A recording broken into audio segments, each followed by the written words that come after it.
إن الحمد لله نحمده ونستعينه ونستغفره ونعوذ بالله من شرور أنفسنا ومن سيئات أعمالنا من يهده الله فلا مضل له ومن يضلل فلا هادي له وأشهد أن لا إله إلا الله وحده لا شريك له وأشهد أن محمدا عبده ورسوله أما بعد فإن خير الحديث كتاب الله وخير الهدي هدي محمد صلى الله عليه وسلم وشر الأمور محدثاتها وكل محدثة بدعة وكل بدعة ضلالة وكل ضلالة في النار فأعوذ بالله من الشيطان الرجيم بسم الله الرحمن الرحيم قاف والقرآن المجيد بل عجبوا أن جاءهم منذر منهم فقال الكافرون هذا شيء عجيب أإذا متنا وكنا ترابا ذلك رجع بعيد قد علمنا ما تنقص الأرض منهم وعندنا كتاب حفيظ بل كذبوا بالحق لما جاءهم فهم في أمر مريج أفلم ينظروا إلى السماء فوقهم كيف بنيناها وزيناها وما لها من فروج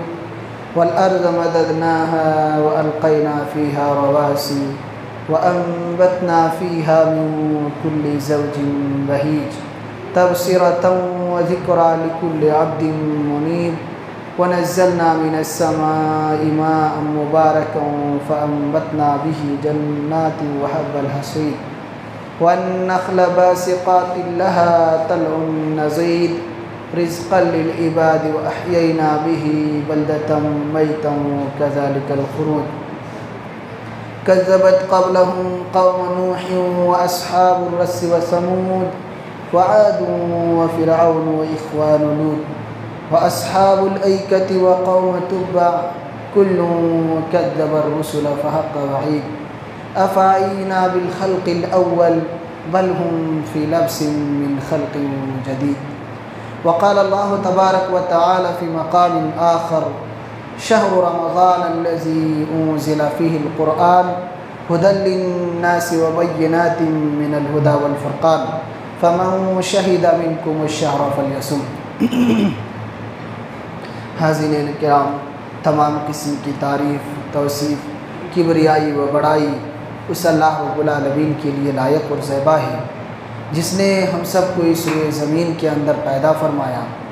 اور بعد درود و سلام ہو تمام انبیاء علیہم السلام پر، خصوصاً ہمارے آخری نبی سرتاج رسول سید الکونین جناب محمد رسول اللہ صلی اللہ علیہ وسلم پر۔ حاضرین کرام، حمد و صلات کے بعد ہماری آج کی گفتگو کا عنوان ہے ماہ رمضان نیکیوں کا موسم بہار ہے۔ جس مہینے سے ہم اور آپ گزر رہے ہیں، دیگر تمام مہینوں کے مقابلے میں یہ مہینہ بہت ہی عظمت والا ہے، بڑی برکتوں والا ہے۔ اس مہینے کی ایک ایک گھڑی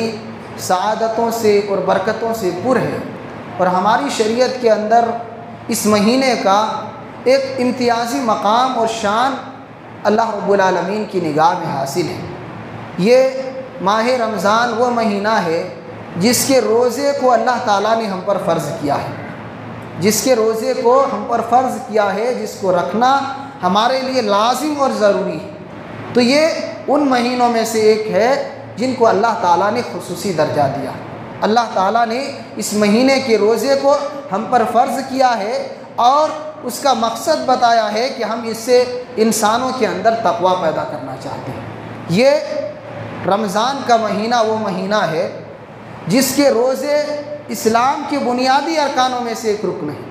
اسلام کی عمارت جن بنیادوں کے اوپر کھڑی ہے ان میں سے ایک کھمبا ماہ رمضان کا روزہ بھی ہے۔ تو یہ اسلام کا بنیادی رکن ہے، یہ روزے کا مقام اور اس کا مرتبہ ہے اللہ تعالیٰ کی نگاہ میں، اسی لیے اللہ تعالیٰ نے اس کو ہمارے اوپر لازم اور ضروری قرار دیا ہے۔ اور اس ماہ مبارک میں جس سے ہم اور آپ گزر رہے ہیں بڑی فضیلتیں ہیں اور اس مہینے کا بڑا مقام ہے اللہ تعالیٰ کی نگاہ میں۔ اس کی فضیلت اور اس کے مقام و مرتبے کو جاننے کے لیے ایک ہی بات کافی ہے، وہ یہ ہے کہ اسی مہینے میں اللہ تعالیٰ نے قرآن کو نازل کیا۔ اللہ تعالیٰ فرماتا ہے شہر رمضان الذی انزل فیہ القرآن ھدی للناس وبینات من الھدی والفرقان، کہ رمضان وہ مہینہ ہے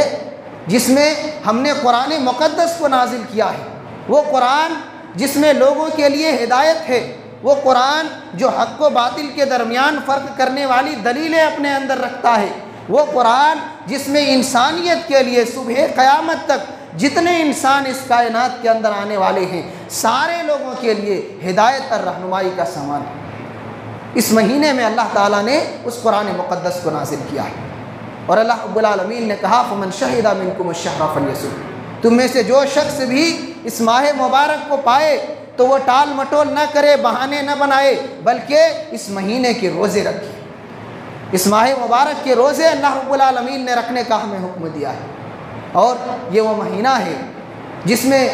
اللہ رب العالمین کی خصوصی رحمتوں کا نزول اس طور پر ہوتا ہے کہ اس مہینے کے داخل ہوتے ہی سرکش شیاطین کو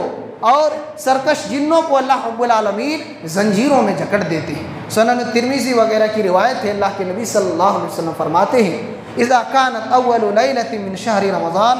صفدت الشیاطین ومردت الجن وغلقت ابواب النیران فلم یفتح منها باب وفتحت ابواب الجنہ فلم یغلق منها باب وینادی مناد یا باغی الخیر اقبل ویا باغی الشر اقصر وللہ اتقاء من النار وذلک کل لیلہ۔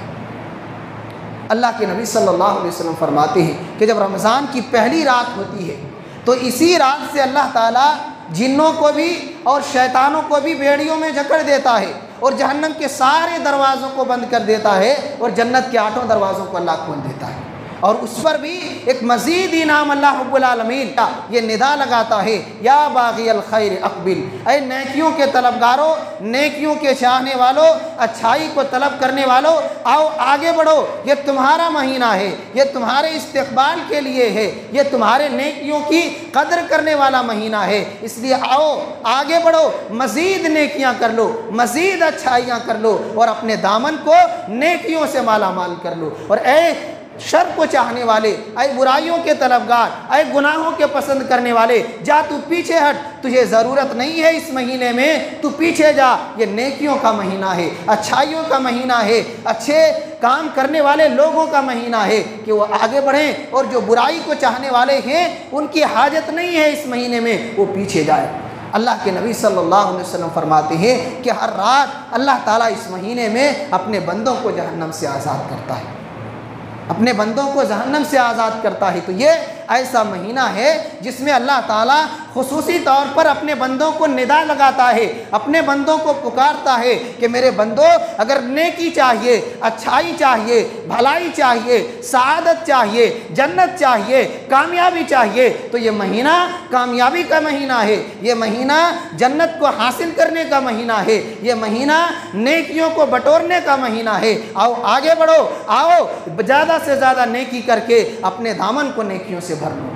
اور گناہوں سے اللہ رب العالمین روکتا ہے اس ماہ مبارک کے اندر۔ تو یہ ایسا مہینہ ہے، اس کی رحمتیں اور برکتیں اس طور پر اللہ رب العالمین نے اس ماہ مبارک کے اندر رکھی ہیں۔ ایسے ہی یہ وہ مہینہ ہے جس میں خصوصیت کے ساتھ انسان کو قرآن کریم کی تلاوت کرنی چاہیے، اس کو پڑھنا چاہیے، اس کو سمجھنا چاہیے، اور عمل کے اندر ان کی باتوں کو لانا چاہیے، کیونکہ اللہ کے نبی صلی اللہ علیہ وسلم کے بارے میں آتا ہے، صحیح بخاری وغیرہ کی روایت ہے کہ جب رمضان کا مہینہ آتا تو ہر رات اللہ کے نبی صلی اللہ علیہ وسلم حضرت جبریل علیہ السلام کے پاس قرآن دہرایا کرتے تھے، قرآن حضرت جبریل علیہ السلام کو پڑھ کر سنایا کرتے تھے۔ یہ پورے رمضان میں آپ کا روزانہ کا معمول ہوا کرتا ہے، جبکہ عام دنوں میں یہ ویسا نہیں ہوتا تھا، لیکن یہ رمضان کا مہینہ تمام مہینوں میں ایسا برکت کا مہینہ ہے، ایسی رحمت کا مہینہ ہے، اور ایسا مہینہ ہے جس میں خصوصیت کے ساتھ نبی صلی اللہ علیہ وسلم نے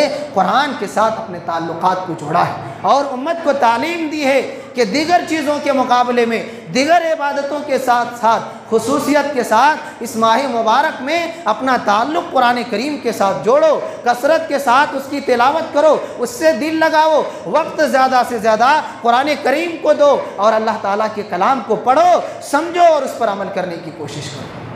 یہ روزانہ اللہ کے نبی صلی اللہ علیہ وسلم قرآن سنایا کرتے تھے۔ تو یہ قرآن پڑھنے کا مہینہ ہے، اس لیے وقت سو کر کے نہ گزاریں، ادھر ادھر کاروبار میں زیادہ وقت لگانے سے بہتر ہے کہ اس غنیمت اوقات سے فائدہ اٹھائیں، قرآن پڑھیں، قرآن کو سمجھیں۔ اگر پڑھنا نہیں جانتے ہیں کم سے کم ثواب کی نیت سے موبائل میں ڈیلی آپ ایک پارہ سننے کا معمول بنائیں کہ جب تک رمضان رہے گا دیگر عبادتیں تو کریں گے ہی، خالی وقت جو گھر میں بیٹھے رہتے ہیں سکون کے ساتھ قرآن سنیں گے، ترجمے کے ساتھ سنیں گے، کبھی صرف تلاوت سنیں گے، جو جب دل کرے وہ کام کیجئے، لیکن قرآن سے اپنے تعلق کو جوڑیے۔ یقین مانیے ایسا سکون آپ کو اس کتاب میں ملے گا دنیا میں کہیں آپ نہیں پا سکتے۔ یہ ایسی کتاب ہے انسان 1000 بار بھی پڑھے پھر بھی لگتا ہے کہ پہلی دفعہ پڑھ رہا ہوں۔ یہ اس کلام کی تاثیر ہے اور اس کی چاشنی ہے، اس لیے قرآن کو پڑھیں، اس کو سمجھنے کی کوشش کریں۔ ایسے ہی یہ مہینہ جود و سخا کا مہینہ ہے، یہ مہینہ فیاضی کا مہینہ ہے، یہ مہینہ انسان کے زیادہ صدقہ و خیرات کرنے کا مہینہ ہے۔ اللہ کے نبی صلی اللہ علیہ وسلم کے بارے میں آتا ہے، صحیح بخاری کی روایت ہے، کان النبی صلی اللہ علیہ وسلم اجود الناس بالخیر، کہ نبی صلی اللہ علیہ وسلم دنیا کے تمام لوگوں میں سب سے زیادہ خیر میں سبقت کرنے والے تھے، نیکیوں میں آگے رہنے والے تھے۔ اور رمضان کی جب بات آئی، حضرت جبریل علیہ السلام سے جب ملاقات ہوتی تھی، حدیث کہتی ہے آپ کی سخاوت کا عالم یہ ہوتا گویا کہ تیز و تند آندھیاں چل رہی ہوں، اس قدر آپ فیاضی کیا کرتے تھے، اس قدر آپ صدقہ و خیرات کرتے تھے، سخاوت کا مظاہرہ کرتے تھے، جیسے کہ آندھیاں چلتی ہوں ویسے اللہ کی راہ میں دولتوں کو لٹایا کرتے تھے اور صدقہ و خیرات کو بڑھ چڑھ کر کیا کرتے تھے۔ اس لیے تمام بھائیوں سے جو مالدار ہیں ان سے خصوصی طور پر اور جو غریب ہیں ان سے بھی، اس لیے کہ مالدار بننے کا سب سے بہترین طریقہ یہی ہے کہ دولت اللہ کی راہ میں لگائی جائے۔ اللہ کہتا ہے یا ابن آدم انفق انفق علیک، انسان میری راہ میں خرچ کر، میں تجھ پر خرچ کروں گا۔ اور جس بندے پر اللہ خرچ کرے وہ محتاج کیسے ہو سکتا ہے، غریب کیسے رہ سکتا ہے۔ اس لیے مالدار بننے کا ایک طریقہ میں بتا رہا ہوں، وہ یہ ہے کہ آپ اللہ کی راہ میں زیادہ سے زیادہ صدقہ و خیرات کریں، اللہ اپنے خزانے سے ان کی مدد کرے گا اور وہ انسان بے نیاز ہو جائیں گے۔ اس لیے یہ صدقہ و خیرات کا مہینہ ہے، جتنا ہو سکتا ہے خیرات کیجئے، صدقہ دیجئے، غریبوں کی مدد کیجئے اور ایک دوسرے کا تعاون کیجئے۔ یہ خیر کا مہینہ ہے، سعادت کا مہینہ ہے۔ ایسے ہی یہ مہینہ وہ مہینہ ہے جس میں اللہ رب العالمین نے اپنے حبیب کے زبانی یہ وضاحت کی ہے کہ انسان اگر اس مہینے میں عمرہ ادا کرتا ہے تو عمرہ کا ثواب حج کے برابر ہے۔ حج کا موقع صرف ایک مرتبہ آتا ہے اور کافی رقم بھی لگتے ہیں، بڑی پریشانیاں بھی ہوتی ہیں، لیکن انسان اگر ثواب کے اعتبار سے حج کا ثواب پانا چاہے تو رمضان المبارک میں عمرہ کرے۔ ایک انصاریہ خاتون تھی، ان سے اللہ کے نبی صلی اللہ علیہ وسلم نے کہا فَإِذَا جَاءَ رَمَضَانَ فَأْتَمِرِي، اے اللہ کی بندی جب رمضان کا مہینہ آئے تو عمرہ کر لیا کرو، اس لیے کہ فَإِنَّ عُمْرَةً فِيهِ تَعْدِلُ حَجَّةً، رمضان کا عمرہ حج کے برابر ثواب رکھتا ہے۔ اس لیے انسان اس مہینے میں عمرہ اگر کرے تو حج کے برابر اس کو ثواب ملتا ہے۔ یہ نیکیوں کا مہینہ ہے، یہ نیکیوں کی بہار اس مہینے میں آتی ہے۔ انسان جتنا چاہے اپنے دامن میں نیکیوں کو سمیٹ لے تو یہ وہ مہینہ ہے۔ ایسے ہی اس مہینے کے روزے کی بات اگر کریں تو روزے کے تو بے شمار فائدے اور فضیلتیں ذکر کی گئی ہیں۔ اللہ کے نبی صلی اللہ علیہ وسلم فرماتے ہیں کہ جو شخص رمضان کا روزہ رکھتا ہے تو اس کے 1 سال کے سارے گناہ مٹا دیے جاتے ہیں۔ من صام رمضان ایمانا واحتسابا غفر له ما تقدم من ذنبه، کہ جو انسان کامل ایمان و یقین کے ساتھ اجر و ثواب کی امید رکھتے ہوئے رمضان کے پورے روزے رکھتا ہے اس کے سال بھر کے گناہ مٹا دیے جاتے ہیں۔ آپ یاد رکھیں قیامت کے دن انسان ایک ایک نیکی کی وجہ سے پھنس سکتا ہے، ایک ایک نیکی کی وجہ سے جہنم میں جا سکتا ہے، اپنے آپ کو برباد کر سکتا ہے۔ یہاں 1 مہینے کے روزے پر سال بھر کے گناہ مٹائے جا رہے ہیں۔ اس لیے نیکیوں کی قدر کریں، ان نیکیوں کو اور ان اوقات کو غنیمت جانیں اور فائدہ اٹھائیں، ورنہ یہ لمحات، یہ موقع سال میں بار بار نہیں آتے جس کی اتنی برکتیں ہوں، جس میں اتنی رحمتوں کا نزول ہوتا ہو۔ ایسے ہی یہ مہینہ وہ مہینہ ہے جس کے بارے میں اللہ تعالیٰ نے کہا کہ اس میں کتنا ثواب میرے بندوں کو دینا ہے یہ میں خود طے کروں گا۔ اللہ تعالیٰ نے دوسرے اعمال کے حساب سے نیکیوں کو طے کر دیا ہے کہ انسان جو بھی اچھا کام کرے گا ہر عمل کا 10 گنا اجر و ثواب ملے گا، 10 گنا اس کو بدلہ ملے گا۔ لیکن صوم کے بارے میں، روزہ کے بارے میں اللہ نے کہا کل عمل ابن آدم لہ الا الصیام فانہ لی وانا اجزی بہ، کہ ہر عمل کا بدلہ اللہ تعالیٰ نے طے کر دیا ہے، اس کو ملتا ہے سوائے روزے کے۔ روزے کے بارے میں اللہ کہتا ہے کہ یہ میرے لیے ہے اور میں ہی اپنے بندے کو اجر ثواب دوں گا۔ اب آپ اندازہ لگائیں کہ عام دنوں میں اللہ کی رحمت یہ ہوتی ہے کہ ایک نیکی 10 لکھی جاتی ہے، 10 گنا بڑھا کر ملتا ہے۔ اللہ اگر خود کہے کہ اس مبارک مہینے کا ثواب میں خود اپنے بندے کو دینا چاہتا ہوں، تو انسان کے اندر جتنا اخلاص ہے، جیسے اعمال ہیں، جیسے تڑپ ہے اس مہینے کے اندر، ویسے اجر و ثواب پاتے جائیں گے۔ اس لیے آپ بھی ان خوش نصیبوں میں اپنے آپ کو شامل کیجئے جن کو اللہ تعالیٰ اپنے مبارک ہاتھوں سے اجر و ثواب دینا چاہتا ہے۔ آپ خود ہی اندازہ لگائیے جو روزہ نہیں رکھتے ہیں، اللہ اگر اپنے بندوں کو اپنے ہاتھوں سے ثواب دے رہا ہے تو نافرمان بندوں کو ویسے ناپسند بھی کرے گا، ویسے ان کے لیے عذاب بھی تیار کرے گا۔ اس لیے اللہ کا محبوب بنے، اللہ کی نگاہ میں مبغوث بننے کی کوشش نہ کریں۔ یہ اللہ تعالیٰ کے محبوب اور قریبی بننے کا مہینہ ہے، اس سے فائدہ اٹھائے۔ ایسے ہی یہ ماہ رمضان کے جو روزے ہیں، روزے کے درمیان ہمارے منہ دیکھتے ہیں آپ کہ کبھی کبھی سوکھ جایا کرتے ہیں، اس سے بدبو آتی ہے لعاب کی وجہ سے۔ اللہ تعالیٰ کو یہ دنیا کی سب سے عظیم اور سب سے بہترین خوشبو مشک کی خوشبو سے بھی زیادہ پسند ہے۔ آپ اندازہ لگائیے اللہ ہماری بدبو کو بھی خوشبو بناتا ہے، خوشبو سے بھی زیادہ محبوب اور پسندیدہ اللہ کی نگاہ میں ہے۔ اللہ کے نبی صلی اللہ علیہ وسلم فرماتے ہیں کہ والذی نفس محمد بیدہ لخلوف فم الصائم اطیب عند اللہ من ریح المسک، اس ذات کی قسم جس کے ہاتھ میں میری جان ہے، روزے دار کے منہ کی بدبو اللہ کی نگاہ میں مشک کی خوشبو سے بھی زیادہ محبوب ہے۔ اللہ اکبر، یہ اللہ کا کرم ہے، اللہ کا فضل ہے کہ ہماری بدبو بھی جو روزے کی وجہ سے ہمارے منہ سے جو بدبو نکلتی ہے اللہ اس کو بھی خوشبو شمار کرتا ہے۔ تو یہ رمضان کی برکتوں اور اس ماہ کی سعادتوں کا عالم ہے۔ ایسے ہی ماہ مبارک کے روزے کا ایک فضل یہ ہے کہ جو لوگ روزے دار ہیں اللہ تعالیٰ اس کی میزبانی کے لیے جنت میں ایک دروازے کو خاص کر رکھے ہیں کہ میرے وہ بندے جو میری خاطر بھوک و پیاس کی شدت محسوس کرتے تھے لیکن پھر بھی میری رضامندی کی خاطر، میری رضا جوئی کی خاطر اور مجھے راضی کرنے کے لیے ساری بھوک کو، ساری تکلیفوں کو، ساری پریشانیوں کو برداشت کر کے روزہ رکھتے ہیں، آج ان کو انعام کے طور پر ایک عظیم اور ایک ایسے دروازے سے داخل کیا جائے گا جس سے دوسرے لوگوں کو داخل نہیں کیا جا سکتا۔ اللہ کے نبی صلی اللہ علیہ وسلم فرماتے ہیں ان فی الجنت بابا یقال له الریان، کہ جنت میں ایک خاص دروازہ ہے جس کو باب الریان کہا جاتا ہے، یدخل منہ الصائمون یوم القیامہ، قیامت کے دن صرف اور صرف روزہ رکھنے والے اس دروازے سے داخل ہو سکتے ہیں۔ اللہ تعالیٰ قیامت کے دن پکاریں گے، اللہ اکبر، سعادت دیکھیے روزہ رکھنے والوں کے لیے کہ خصوصیت کے ساتھ اللہ پکارے گا، اللہ آواز لگائے گا این الصائمون، روزہ رکھنے والے میرے بندے کہاں ہیں؟ کہاں ہیں میرے وہ بندے جو میری خاطر دنیا میں روزہ رکھا کرتے تھے؟ فیقومون، سارے روزے دار کھڑے ہو جائیں گے اللہ کی آواز کو سن کر، اللہ کی بات کو سن کر، اور وہ سب کے سب باب الریان سے ہوتے ہوئے جنت میں داخل ہو جائیں گے، اور پھر جنت کا دروازہ بند کر دیا جائے گا، دوسرے لوگ اس میں داخل نہیں ہو سکتے۔ کتنی بڑی سعادت ہے! جو روزہ رکھتے ہیں ان کے لیے بشارت ہے کہ آپ کو جنت بھی مل رہی ہے اور ایک انعام کے طور پر ایک خاص دروازے سے آپ کو داخلہ بھی مل رہا ہے۔ یہ خاص لوگوں کو آپ دیکھتے ہوں گے کہ دنیا میں بھی کوئی اہم کام ہوتا ہے تو جو اہم شخصیتیں ہوتی ہیں ان کو فلائٹ کے ذریعہ یا بالکل اہم انتظامات کے ذریعہ ایک جگہ سے دوسرے جگہ لے کر کے جایا جاتا ہے یا کہیں رکھا جاتا ہے یا کہیں جانے کی اجازت دی جاتی ہے، تو یقیناً یہ اللہ کی نگاہ میں ان کے خاص بندے ہوں گے گے جن کو خصوصی دروازے سے جنت کے اندر داخلہ ملے گا۔ اس لیے آپ بھی اللہ تعالیٰ کے ان محبوب بندوں میں اپنے آپ کو شامل کریں، روزہ رکھیں، ٹال مٹول نہ کریں۔ زندگی مختصر ہے، آج ہے کل نہیں رہے گی، آج جوانی ہے کل بڑھاپا آئے گا، چاہ کر بھی نہیں رکھ سکتے ہیں۔ آج موقع ہے، تندرستی ہے، طاقت ہے، آپ آرام سے روزہ رکھ سکتے ہیں۔ آپ لوگوں کے بہکاوے میں نہ آئے کہ بھوکا پیاسا رہ کر کیا فائدہ، اللہ کو راضی کرنے کی کوشش کرے، اللہ والے بنے کہ اسی میں آپ کے لیے حقیقی خوشی اور حقیقی سعادت ہے۔ ایسے ہی یہ رمضان کے روزے کی ایک فضیلت یہ ہے کہ جو لوگ رمضان کا روزہ رکھتے ہیں قیامت کے دن خصوصی طور پر اللہ تعالیٰ کے یہاں ہمارے یہی روزے سفارش کریں گے۔ ہم نے کہا کہ انسان کسی بھی غلطی کی وجہ سے پھنس سکتا ہے قیامت کے دن، یہ روزے اگر ہم دنیا میں رکھ کر کے گئے ہیں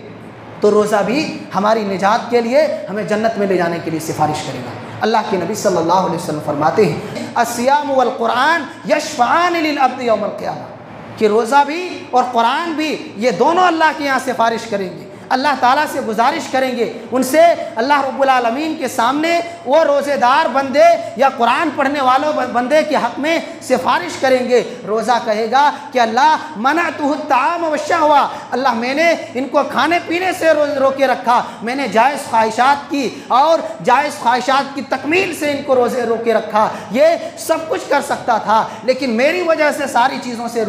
رکا رہا، اللہ آج میری سفارش کو قبول کر لی۔ قرآن بھی یہی کہے گا کہ یہ بندہ رات بھر جاگ کر کے میری تلاوت کیا کرتا تھا، مجھے پڑھا کرتا تھا، اللہ آج میری سفارش کو قبول کر لے۔ حدیث کہتی ہے دونوں کی سفارش کو قبول کی جائے گی۔ آپ اندازہ لگائیں، اگر ہم گناہگار ہیں، کہیں اگر پھنس گئے تو یہ روزہ ہمارا عمل اگر ہمارے ساتھ ہے، عبادت اگر دنیا کے اندر کر کے گئے ہیں تو یہاں بھی بھروسہ ہے، یہاں بھی یقین اور امید ہے کہ اللہ تعالیٰ سے یہ سفارش کریں گے اور حدیث کہتی ہے اللہ بخشے گا بھی، اللہ معاف بھی کرے گا اور جنت بھی دے گا۔ اس لیے آپ آخرت کے لیے کچھ تیاری کیجئے، آخرت کے لیے اعمال کو جمع کر کے رکھیے، ورنہ آخرت میں موت کے بعد اگر آپ نے اعمال انجام نہیں دیے اچھے تو سوائے پچھتاوے کے اور کچھ ہاتھ نہیں آئے گا، لیکن اس وقت پچھتانے سے کچھ مل بھی نہیں سکتا ہے سوائے شرمندگی کے اور جہنم کے آگ کے۔ اس لیے دنیا میں وقت ہے، آخرت کی تیاری کریں۔ ایسے ہی یہ روزہ ڈھال ہے، انسان جب دشمن سے لڑتا ہے تلواروں سے تو ایک ہاتھ میں ڈھال کو رکھتا ہے کہ دشمن کے خطرات سے اس سے روکا جائے گا، دشمن کے خطرات سے اگر دشمن وار کرے تو اس ڈھال کے ذریعہ اس کو روکیں گے۔ اللہ کے نبی صلی اللہ علیہ وسلم فرماتے ہیں الصوم جنہ، یہ روزہ بھی ڈھال ہے، انسان کو گناہوں سے، برائیوں سے، غلط باتوں سے، غلط کاموں سے اور زندگی کے تمام گناہوں سے روکتا ہے، اور ایسے ہی آخرت میں جہنم کی آگ سے بھی روکنے والا ہے۔ تو یہ روزے کا کمال ہے، روزے کی فضیلت اور اس کا مقام ہے۔ ایسے ہی 3 لوگ ایسے ہیں جن کی دعا رد نہیں کی جاتی ہے، ان میں سے ایک شخص روزے دار ہے۔ روزے کی حالت میں ہم کثرت سے اللہ سے دعا کریں، کیونکہ روزے دار اگر اللہ سے دعا کرے اللہ اس کی دعا کو قبول کرتا ہے۔ ہم بھوکے رہتے ہیں، پیاسے رہتے ہیں اللہ کی خاطر، تو یقیناً جب اللہ کو راضی کرنے کے لیے ہم یہ کام کر رہے ہیں، مزید اللہ سے دعا بھی کر رہے ہیں تو اللہ ضرور سنے گا۔ اس لیے روزے کی حالت میں کثرت سے اللہ تعالیٰ سے دعا کریں۔ ایسے ہی روزے داروں کے لیے 2 خوشیاں مبارک ہوں۔ کون سی خوشی؟ حدیث کے اندر ہے، اللہ کے نبی صلی اللہ علیہ وسلم فرماتے ہیں للصائم فرحتان، روزہ رکھنے والوں کے لیے 2 خوشیاں ہیں۔ اذا افطر فرح، جب وہ روزہ افطار کرتے ہیں تو خوش ہوتے ہیں۔ ہر انسان، ہم نے پچھلے جمعہ بھی کہا تھا کہ ایک ماحول ہوتا ہے خوشی کا، ہر انسان کے چہرے پر بھوک اور پیاس کی شدت کے باوجود چہرے میں مسکان ہوتی ہے اور سارے کے چہروں میں تازگی نظر آتی ہے۔ تو اللہ کے نبی صلی اللہ علیہ وسلم نے کہا افطار کے وقت انسان خوش ہوتا ہے کہ اللہ تعالیٰ کے فضل سے روزہ بھی مکمل ہو گیا اور اللہ تعالیٰ نے جو خوشی رکھی تھی روزے کی وجہ سے وہ خوشی بھی حاصل ہو گئی۔ اور دوسرا ہے کہ اذا لقی فرحا، کہ جب انسان اللہ رب العالمین سے ملاقات کرے گا تو اس وقت خوش ہوگا۔ اذا لقی ربہ فرحا، اللہ کے نبی صلی اللہ علیہ وسلم نے کہا جب انسان قیامت کے دن اللہ سے ملاقات کرے گا تو یقیناً وہ روزے کے ثواب کو، اس کے اجر کو دیکھ کر کے خوشی محسوس کرے گا کہ دنیا میں محنت کی تھی، آج جب ضرورت تھی نیکیوں کی تو اللہ تعالیٰ نے اتنے بڑے اجر و ثواب رکھے ہیں، اتنی نیکیاں ہمارے لیے جمع کر کے رکھ دی ہیں۔ تو یقیناً یہ روزے داروں کے لیے بہت بڑی سعادت ہے، اور یہ مہینہ نیکیوں کا موسم بہار ہے۔ انسان چاہے تو روزہ رکھ کر کے دنیا کی خوشی اور آخرت کی خوشی بھی حاصل کر سکتا ہے، اور کچھ ایسے بدبخت بھی ہیں جو نہ ہی دنیا میں خوش ہو پاتے ہیں، یعنی نہ روزہ رکھتے ہیں اور دنیا کی خوشی سے بھی محروم، آخرت آخرت میں بھی ایسے بدبخت لوگ یقیناً اللہ تعالیٰ کی رسوائی کے حقدار ہوں گے، اللہ تعالیٰ کے سامنے وہ ذلیل و خوار ہوں گے کہ اللہ کے نافرمان بن کر اس دنیا سے گئے تھے۔ اس لیے روزہ رکھیں اور اس میں بھی کچھ ٹال مٹول نہ کریں۔ ایسے ہی اس ماہ مبارک کے اندر رمضان کی سعادتوں سے ہم فائدہ اس طور پر اٹھا سکتے ہیں کہ ہم تراویح کا اہتمام کریں۔ اللہ کے نبی صلی اللہ علیہ وسلم نے بڑی فضیلت بیان کی ہے۔ ایک حدیث کے اندر ارشاد فرمایا کہ جو انسان ایمان اور یقین کے ساتھ تراویح کی نماز ادا کرتا ہے اس کے پچھلے سارے گناہ معاف کر دیے جاتے ہیں۔ تو یہ بھی 1 سال کے گناہوں کا کفارہ ہے۔ اور ہم نے کہا کہ صرف 1-1.5 گھنٹہ آپ کو لگتا ہے، زیادہ نہیں لگتا۔ آپ 1-1.5 گھنٹے میں سال بھر کے گناہ کو مٹا سکتے ہیں۔ اور اللہ کے نبی صلی اللہ علیہ وسلم نے ایک حدیث کے اندر فرمایا افضل الصلاۃ بعد الفریضہ صلاۃ اللیل، کہ فرض نماز کے بعد سب سے افضل نماز رات کی نماز ہے، جسے عام دنوں میں تہجد کہا جاتا ہے اور روزے کے مہینوں میں وہی نماز تراویح کی نماز ہے۔ تو یہ سب سے افضل اور سب سے بہتر نماز ہے فرض نماز کے بعد۔ اور ایک حدیث ہے جس میں اللہ کے نبی صلی اللہ علیہ وسلم نے بڑی عظیم بشارت سنائی ہے کہ انسان اگر امام کے ساتھ تراویح پڑھتا ہے تو کتنی بڑی فضیلت ہے۔ ابو ذر غفاری رضی اللہ عنہ فرماتے ہیں کہ اللہ کے نبی صلی اللہ علیہ وسلم کے ساتھ ہم نے روزہ رکھا، جب 23ویں کی رات آئی تو آپ نے ہمیں تراویح کی نماز پڑھائی، یہاں تک کہ 1/3 حصہ گزر گیا، رات کا 1/3 حصہ گزر گیا، نماز مکمل ہو گئی۔ پھر 24 کی رات کو آپ نے تراویح کی نماز نہیں پڑھائی، 25ویں کی رات کو آپ نے تراویح کا پھر اہتمام کیا اور آدھی رات تک نماز پڑھائی۔ ہم نے کہا اللہ کے رسول کتنا بہتر ہوتا آپ پوری رات نماز پڑھا دیتے۔ اللہ اکبر، صحابہ کرام کا جذبہ دیکھیے۔ ہم 1 گھنٹے میں کبھی ایک پاؤں اٹھاتے ہیں، کبھی دوسرے پاؤں اٹھاتے ہیں، کبھی پہلی رکعت میں کھڑے ہونے سے پہلے 5 منٹ بیٹھ جاتے ہیں کہ ابھی قرات لمبی چلے گی۔ تو یہ ہمارے ٹال مٹول اور بہانے ہیں، لیکن صحابہ کرام آدھی رات تک نماز پڑھے ہیں اور خواہش یہ ہے کہ پوری رات نماز پڑھیں گے آپ کے ساتھ، پوری رات پڑھنے کی خواہش ہے۔ اللہ کے رسول نے امام کے ساتھ چاہے جتنی دیر نماز پڑھے انسان، لیکن امام کے ساتھ شروع کرنا، امام کے ساتھ ختم کرنا۔ جو امام کے ساتھ نماز پڑھتا ہے اللہ کے رسول نے فرمایا فقال انه من قام مع الامام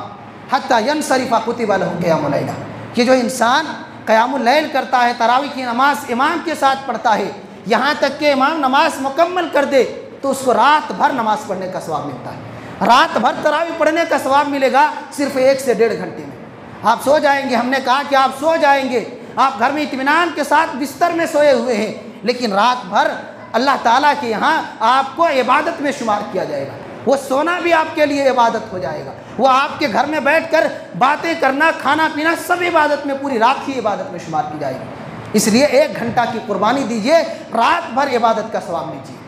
یہ ہے رمضان کی برکت اور یہ ہے رمضان کی سعادتوں کا اور اس کی سعادتوں سے فائدہ اٹھانے کا حسین موقع۔ تو کہنا یہ ہے کہ یہ بڑی سعادت کے لمحات ہیں، بڑے مبارک گھڑیاں ہیں، اس لیے ہم اور آپ فائدہ اٹھائیں۔ اور یہاں اختصاراً یہ کہہ دوں کہ تراویح کی جو نماز ہے وہ صحیح احادیث سے صرف 8 ہی رکعت کا ثبوت ہے۔ 8 رکعت تراویح، وطر سمیت 3 رکعت۔ صحیح بخاری کی صاف روایت ہے، عائشہ صدیقہ فرماتی ہے کہ رمضان میں اور غیر رمضان میں اللہ کے رسول 11 رکعت سے زیادہ نماز نہیں پڑھا کرتے تھے۔ یہ تو گھر کی نماز ہے، اور جماعت کے ساتھ جو آپ نے 3 دنوں تک تراویح کی نماز پڑھائی اس میں بھی آپ نے 8 ہی رکعت نماز پڑھائی۔ مسند ابی اعلیٰ وغیرہ کی صحیح روایت ہے کہ آپ نے صحابہ کرام کو جماعت کے ساتھ 8 رکعت نماز پڑھائی۔ اور حضرت عمر رضی اللہ عنہ کے دور خلافت میں جو تراویح کی جماعت کرائی گئی تھی، صحیح روایت موطا کی یہاں بھی یہی ہے کہ حضرت عمر بن خطاب رضی اللہ عنہ نے ابی بن کعب اور تمیم داری رضی اللہ عنہ کو حکم دیا تھا کہ لوگوں کو 11 رکعت وتر سمیت نماز پڑھائے۔ اس لیے صحیح قول، راجح قول اور اس مسئلے میں صحیح موقف یہی ہے، اگر دلائل کی دنیا میں دیکھی جائے تو وہ یہ ہے کہ 11 رکعت تراویح ہے وتر سمیت، اس سے زیادہ نبی صلی اللہ علیہ وسلم سے ثابت نہیں ہے۔ حضرت عمر بن خطاب رضی اللہ عنہ نے بھی جو جماعت کرائی تھی وہ بھی 11 رکعت کی جماعت تھی۔ جو 20 رکعت والی دلیلیں پیش کی جاتی ہیں وہ ساری کی ساری روایتیں کمزور اور ضعیف ہیں اور حجت کے قابل نہیں ہیں، اس لیے جو صحیح ہیں اس پر عمل کرنے کی کوشش کریں۔ اللہ تعالیٰ سے دعا ہے کہ اللہ تعالیٰ ہم تمام لوگوں کو اس ماہ مبارک میں زیادہ سے زیادہ فائدہ اٹھانے، ان کی نیکیوں سے اپنے دامن کو بھرنے کی توفیق عنایت فرما۔ پروردگار عالم، ہم گناہ گار ہیں، خطا کار ہیں، سیاہ کار ہیں۔ اللہ یہ ماہ غفران ہے، گناہوں کی مغفرت کا مہینہ ہے، بخشش کا مہینہ ہے۔ اللہ تعالیٰ تو ہم سب کے چھوٹے بڑے گناہوں کو درگزر فرما، آمین۔ پروردگار عالم، ہم انسان ہیں، خطا کار ہیں، غلطیاں ہو جاتی ہیں اللہ رب العالمین، تو ان غلطیوں کو نظر انداز کر کے ہماری نیکیوں کو شرف قبولیت عطا فرما، آمین۔ سبحان ربک رب العزت عما یصفون وسلام علی المرسلین والحمد للہ رب العالمین۔